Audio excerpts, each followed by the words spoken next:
Fala galera, beleza? Bom, vamos a mais um panorama aí do mercado. Vamos tentar entender aí o que a gente pode esperar aí para o dia de hoje. Lembrando que se você veio do Panorama Express, né, aquele modelo é um modelo que eu tenho que ser muito rápido, então não consigo pegar e dar muitos detalhes do porquê das coisas, tá? É bem direto ao ponto mesmo, beleza? Mas se você quer um pouquinho mais de detalhes, seja bem-vindo a esse vídeo. A gente vai falar um pouquinho aí daquilo que a gente pode estar esperando aí para o dia de hoje, certo? Então, gráfico de uma hora, né? Vamos tentar entender aí o que a gente pode estar esperando. Eu vou pegar e desligar aqui um pouco as marcações para a gente pegar e entender um pouquinho melhor aí o cenário aí para o dia, certo? Então, a gente pode ter um cenário aí de double space no gráfico de uma hora, tá? Um cenário bem importante aí dentro do contexto da técnica do Oliver Vélez. É, a gente tem aqui um espaço duplo, ou seja, a gente tem um espaço entre a média móvel de 200 e a média móvel de 20 períodos, com a média móvel de 20 períodos e o preço, tá? Então, esses dois espaços aqui, né, o Oliver chama de double space, isso daqui tem uma forte força aí atuando no mercado, que pode puxar o mercado para uma realização, somada ao cenário de lei número 3, tá, pessoal? Ou seja, a lei número 3 ela diz que o mercado ele não pode, né? Ele tende a não ficar muitas barras consecutivas da mesma cor, tá? Então aqui a gente tem uma, duas, três, quatro, cinco, seis, sete, oito, nove barras, tá? Nove barras aí da mesma cor, tá? Isso, dentro da lei número 3, ela já está bem esticada, tá? O número máximo ali que o Oliver coloca é 8 barras. A gente sabe que o mercado ele não é quantitativo, né, e sim qualitativo, ele é uma análise muito subjetiva, mas é interessante que a gente tenha esses limites estatísticos dentro do mercado para a gente, pelo menos, esperar alguma coisa na parte da realização, tá? Não necessariamente que hoje o mercado vai devolver tudo. Pode ser que sim, pode ser que sim, mas a gente não tem essa certeza, certo? Então, como a gente não tem esse cenário, o que a gente pode esperar é um cenário de realização, beleza? Então, dentro daquilo que eu já considero um tipo de análise mais interessante aí do mercado, para mim, isso daqui já tá caro, tá? Se a gente pegar a relação prêmio e desconto, tá? Referente a toda essa perna, a gente tem que um possível ponto que se torna interessante para a gente comprar seria abaixo da mínima da sexta-feira, tá? Isso falando de 4 horas e na própria relação do gráfico de uma hora, pegando toda essa perna aqui como uma única estrutura, tá? Pegando essa perna aqui inteira como um único movimento, certo? Bom, então sexta-feira aí a gente viu uma movimentação de alta bem descolada aí, na verdade, da realidade do mercado, tá? Isso daí pode ter sido inflado, tá? Pela uma matéria no The Wall Street Journal que diz que o Fed parece que não vai subir tanto assim os juros, tá? Sendo que os próprios Fed Boys já falaram que eles erraram na mão e provavelmente os juros vão ter que ficar altos por mais tempos e vai ter um juro maior. Mas como a gente vê a própria volatilidade do mercado refletindo a volatilidade da narrativa, ou seja, hora tá tudo certo, hora tá tudo errado, a gente não tem como ter muita certeza do que vai acontecer, tá? E isso acaba estressando o mercado dos dois jeitos. O mercado às vezes acaba subindo muito e logo depois no dia seguinte devolve tudo mais um pouco. Tá uma loucura, tá, pessoal? Então, bastante cuidado, tá? Bastante cuidado mesmo. Beleza? Bom, eu vou desligar as médias móveis por enquanto aqui, tá? Para a gente pegar e entender dentro de uma narrativa somente do preço. Vou tirar essa relação prêmio e desconto aqui também, que é referente ao pregão de sexta-feira, tá? O que que a gente pode estar esperando aqui então, beleza? Dentro do Panorama Express eu comentei que a gente tem, perdão, a gente tem toda essa relação aqui, né, de IFC no gráfico de 60 minutos, tá? E essa relação, essa região essa região amarela aqui mais forte, ela é uma região de intersecção com o gráfico de 15, tá? Então tem dois imbalances também no gráfico de 15 minutos dentro desse ponto, tá? Aqui, né, abaixo aqui dos 120 mil pontos, acaba sendo um ponto importante aí, mais interessante aí que a gente pode esperar uma possível operação aí na ponta da continuidade desse movimento, tá? Buscando aí uma continuidade da movimentação de alta para um possível teste no topo, tá? Aqui dentro do gráfico de semanal também, uma coisa que foi bem interessante é que a gente fechou numa situação aqui de PWH, tá? Então a gente fez o teste dessa região de máxima do semanal, mas fechamos abaixo, tá?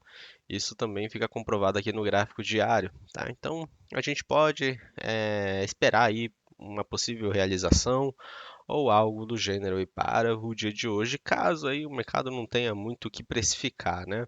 Então aí a gente pode de repente esperar aí uma movimentação mais de queda, tá? Lembrando que em gráfico de 15 minutos a gente tem topos descendentes, tá? Então, se a gente pegar a termos de estrutura, a gente sabe que estrutura de alta são topos e fundos ascendentes, né?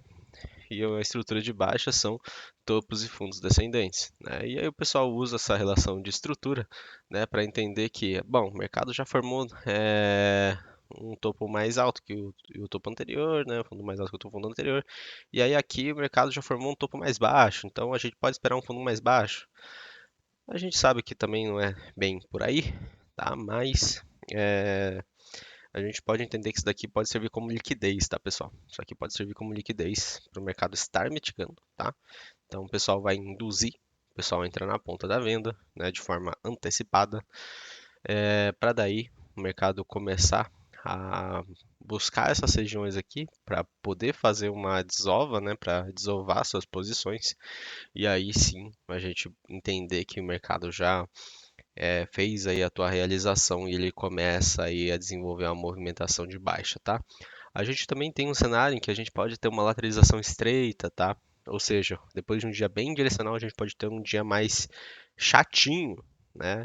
E aí essa lateralização estreita ela pode acontecer referente a toda essa última movimentação aqui no gráfico de 15 minutos ou mesmo a esse último movimento aqui, tá? O mercado americano ele também está na neutralidade.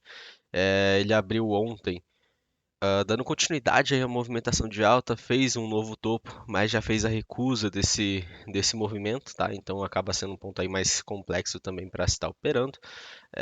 Tem que esperar aqui, tá? Mas eu falei sobre o mercado americano para a gente entender que o próprio mercado americano também está um pouco indeciso, não sabe muito bem o que fazer, então a gente pode ter aí um dia um pouquinho mais morninho aí para o dia de hoje, tá? A termos de agenda econômica também, hoje aí, né, dia 24 de outubro, não tem tanta coisa aí para sair, né? Então, vai ser mais aí o horário das 9h30 que pode surtir aí algum efeito mais impactante aí para nós, beleza?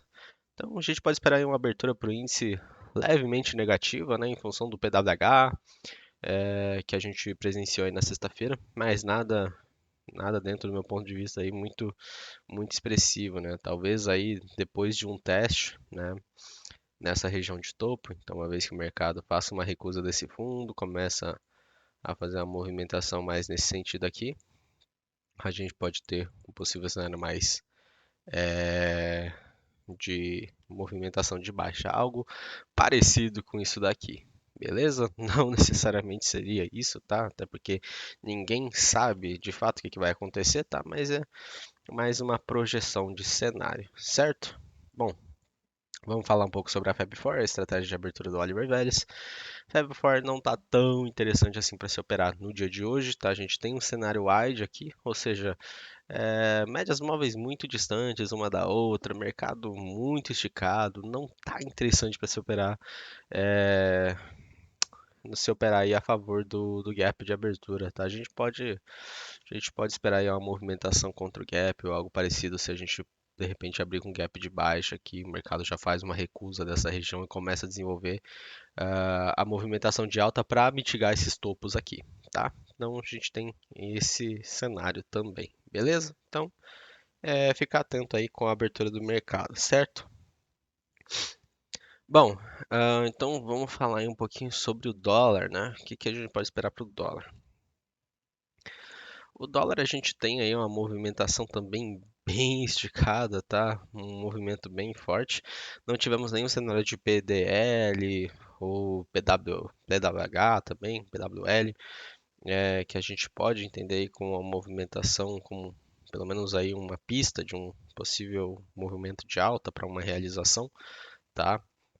Mas a gente pode entender que o mercado ele já formou aqui um canalzinho, tá? Quando o mercado forma um canal, eventualmente esse canal ele vai servir de liquidez, tá, pessoal? Eventualmente esse canal vai servir de liquidez. Então, a gente pode ter um teste, né, nessas regiões, o mercado começa a fazer algumas recusas aqui, faz uma validação do fundo, começa a desenvolver movimentos para mitigações, tá? Mas a gente pode ter um cenário um pouquinho mais errático para o dólar também, tá? Lembrando que a gente está na semana que antecede o segundo turno das eleições. Isso daí também pode pesar no cenário como um todo, tá? Então podem sair pesquisas que distorçam aí um pouco do cenário que o mercado esteja precificando, que mude, né? Em outras palavras, o cenário que o mercado está precificando, tá? Não estou falando se pesquisa de a favor de Lula ou Bolsonaro é positivo ou negativo para o mercado, mas entendam que qualquer pesquisa que saia, o mercado às vezes pode entender de uma forma boa ou ruim, tá? Independente do candidato. A gente está aqui para olhar a reação do mercado para com o contexto, beleza? Enfim, então a gente tem essa parte aqui que nesse canalzinho pode servir como um ponto de liquidez para o mercado de repente fazer a mitigação aqui dessa ineficiência do gráfico de uma hora, tá? Ineficiência é essa que se a gente pegar o nosso Fibonacci, né, e marcar aqui, deixa eu marcar ele aqui em preto e vou colocar aqui o nível de 161 de 61.8, perdão. O 61.8 tá exatamente nesse ponto aqui, tá? Vou marcar ele num rosa. Então, ó, essa linha rosa aqui acaba sendo aí a relação do 61.8, tá? Pontinho é importante, né? Segundo o Ogro, né? O dólar ele tende a fazer mais correções aí na retração de 61.8, perdão, tá? O que mais que a gente pode estar esperando? A gente também pode esperar, às vezes, o dólar já abrindo, precificando aí uma baixa, tá? Pode abrindo, precificando uma baixa aí, fazendo a recusa desse nível aqui do gráfico diário, do gráfico semanal, e aí acabando fazendo mitigações dessas regiões aqui, tá? E aí fazendo uma movimentação parecida com essa, tá? Algo mais ou menos nesse sentido, certo? Se a gente pegar aqui o gráfico de 2 minutos, a relação de Feb fora do dólar já fica um pouquinho mais interessante que a do índice, não é tão interessante assim, mas já está melhor do que o índice, tá? Então a gente pode esperar aí uma abertura mais interessante para se operar essa estratégia para o gráfico do dólar, tá? A gente tem uma Feb fora aí de mais ou menos 18 pontos, tá dentro aí do aceitável, tá? Então a gente pode buscar aí uma operação aí a favor do gap, levando em conta, tá, os cenários aí que a gente traçou, né, os pontos de atenção, regiões de PWL, PWH, né, PDH, PDL, somado aí essas regiões, né, dessas linhas de topos que não foram mitigados, pontos aí que a gente pode ter alguma manipulação do mercado para daí fazer uma movimentação contra a movimentação atual. Beleza? Então, para o panorama aí de hoje é isso. Espero que vocês estejam gostando desse tipo de modelo, tá? Se você está gostando, por favor, deixa o like, tá? Deixa um comentário, se inscreva no canal, tá? Isso daí é muito importante para a gente trazer cada vez mais conteúdo que ajude aí a vocês a tomarem melhores decisões aí ao longo do pregão. Beleza? Então é isso. Muito obrigado. Um grande abraço. Bom pregão a todos. E valeu, falou, pessoal. Tamo junto.